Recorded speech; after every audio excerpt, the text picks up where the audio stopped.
আসসালামু আলাইকুম। আয়াতুম কুকিংয়ে আপনাদের জানাই সকলকে স্বাগতম। সন্ধ্যাটাই হলে মনে হয় মুখরোচক বা কিছু চটপটি জিনিস খাওয়ার।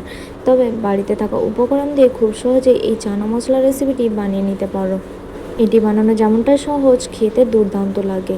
একটিবার হলেও ট্রাই করে দেখে নিতে পারো। তবে চলো রেসিপিটি শুরু আমি করি। একটি কুকার নিয়ে নিয়েছি। কুকারের মধ্যে নিয়ে নিচ্ছি ছোলা। এখানে আমি আগে থেকে ভিজিয়ে রেখে দিয়েছিলাম 4 থেকে 5 ঘন্টার মতো। তারপর এখানে দিয়ে দিচ্ছি পরিমাণ মতন পানি, দিয়ে দিচ্ছি হাফ চা চামচ পরিমাণ হলুদ গুঁড়ো, আর দিয়ে দিচ্ছি হাফ চা চামচ পরিমাণ লবণ। দিয়ে এটাকে আমি সিটি দিয়ে নেব 4 থেকে 5টা। এখানে একটি মশলা রেডি করে নিচ্ছি যতক্ষণ কুকারের সিটিটা হতে থাক।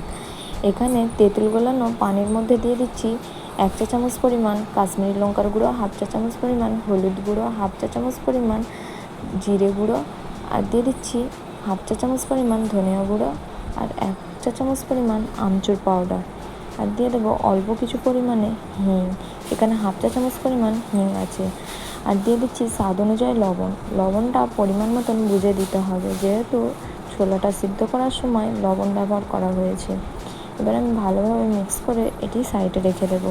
অন্যদিকে ছোলাটাও আমার রেডি হয়ে গেছে বা সিদ্ধ হয়ে গেছে। আমি এখানে চেক করে নিচ্ছি। ছোলাটা ঠিক কী পরিমাণে সিদ্ধ করতে হবে দেখে নিশ্চয়ই বুঝতেই পারছি। হাত দিয়ে অল্প একটু চাপ দিলেই যেন এইভাবে ফেটে আসে। এবার আমি চলে যাচ্ছি রান্নার প্রসেসে। প্রথমে একটি কড়া বসিয়ে নিয়েছি। কড়াটা গরম হয়ে আসলে দিয়ে দিচ্ছি 2 টেবিল চামচ সরিষার তেল। এখানে সাদা তেলটাও ব্যবহার করতে পারেন আপনারা। তেলটা গরম হয়ে আসলে দিয়ে দেব কুচি করে রাখা আদা, বা গ্রেট করেও আপনারা ব্যবহার করতে পারেন। এখানে আদাটা আমি 1 টেবিল চামচ পরিমাণ ব্যবহার করেছি। দিয়ে দিচ্ছি কড়ি পাতা 7 থেকে 8টা। কড়ি পাতাটা আপনারা চাইলে স্কিপও করতে পারেন। দিয়ে দেব হাফ চা চামচ পরিমাণ গোটা জিরে। এবার আমি ভালোভাবে মিক্স করে এটিকে তেলের মধ্যে ফুটতে দিয়ে দেবো। তারপর ভালোভাবে ফুটে আসলে দিয়ে দেবো আমি এখানে একটি বড় সাইজের পেঁয়াজটাকে আমি এভাবে সরু সরু করে স্লাইস করে নিয়েছি।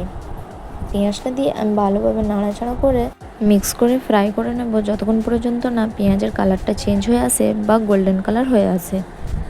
পেঁয়াজটা একেবারে বেরেস্তা করা যাবে না, হালকা একটু কালার আসলেই এখানে আমি দিয়ে দেবো মশলা। এখানে দেখে নিশ্চয়ই বুঝতে পারছেন যে এখানে আমার পেঁয়াজটা বেরেস্তা করা হয়ে গেছে বা কালার করা হয়ে গেছে।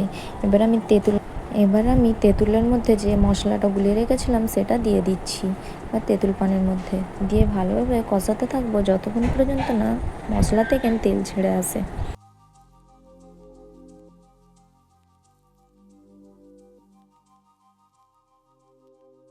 এখানে দেখে নিশ্চয়ই বুঝতে পারছেন যে মশলাটা ভালোভাবে কষিয়ে গেছে। এখানে আরও আমি একটু কষিয়ে নেব অল্প অল্প পরিমাণে পানি দিয়ে। তবে পানিটা এখানে আমি নর্মাল পানি ব্যবহার করব না। ছোলাটা সিদ্ধ করে রাখা যে পানিটা ছিল সেই পানিটা দিয়ে আমি এটাকে কষাতে থাকব। এখানে অন্য কোনো পানি ব্যবহার করলে টেস্টটা চলে যাবে, তাই ছোলা সিদ্ধ করে রাখা পানিটা দিয়ে এখানে রান্নাটা করবেন, তাতে করে রেসিপিটি ভালো হবে বা খেতেও ভালো লাগবে।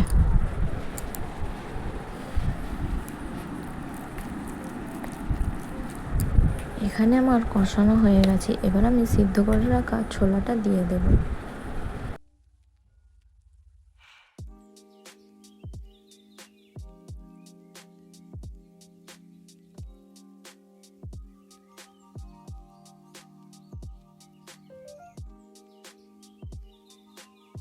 ছোলাটা দিয়ে ভালোভাবে আমি কষিয়ে রান্না করে নেব বা মিক্স করে নেব। এরপর আমি দিয়ে দিচ্ছি অল্প পরিমাণে বা হাফ চা চামচ পরিমাণ ছোলা মশলা দিয়ে দিচ্ছি। এখানে ছোলা মশলাটা না থাকলে স্কিপ করতে পারেন। ছোলা মশলাটা দিয়ে আমি ভালোভাবে মিক্স করে নেব। মিক্স করে আবারও আমি রান্না করে নেব 3 থেকে 4 মিনিটের জন্য। এখানে আমার রান্না প্রায় হয়েই এসেছে। এবার আমি নামাবার আগে দিয়ে দিচ্ছি কিছুটা ধনেপাতা কুচি।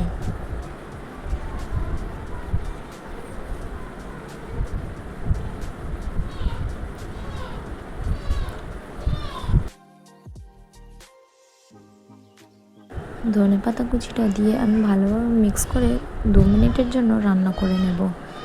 এখানে আমার রান্না হয়ে গেছে। এবার আমি এটি নামিয়ে নেব চুলা থেকে। একটি বোলের মধ্যে ঢেলে আমি এর মধ্যে আরও কিছু জিনিস অ্যাড করে নেব। এখানে আমি বোলের মধ্যে ঢেলে নিয়েছি। এবার দিয়ে দিচ্ছি শসা কুচি, দিয়ে দিচ্ছি কাঁচা লঙ্কা কুচি, কুচি করে রাখা টমেটো, আর দিয়ে দেবো অপর থেকে একটু টকের জন্য লেবুর রস দিয়ে ভালোভাবে মাখিয়ে নেব। মাখিয়ে এটা আমি সার্ভ করে নেব। এখানে আপনারা চাইলে আলু সিদ্ধটাও ব্যবহার করতে পারেন, বা যারা খেতে পছন্দ করেন আলু সিদ্ধ, তারা এখানে আলু সিদ্ধটা ব্যবহার করতে পারেন। এখানে ভালোভাবে মিক্স করে আমি প্লেটের মধ্যে সার্ভ করে নেব। রেসিপিটি কেমন লাগলো অবশ্যই জানাতে ভুলবেন না। রেসিপিটি ভালো লাগলে প্লিজ চ্যানেলটিকে সাবস্ক্রাইব করে লাইক কমেন্ট শেয়ার করে যেতে একদমই ভুলবেন না। আল্লাহ হাফেজ। আবার দেখা হচ্ছে নেক্সট রেসিপিতে।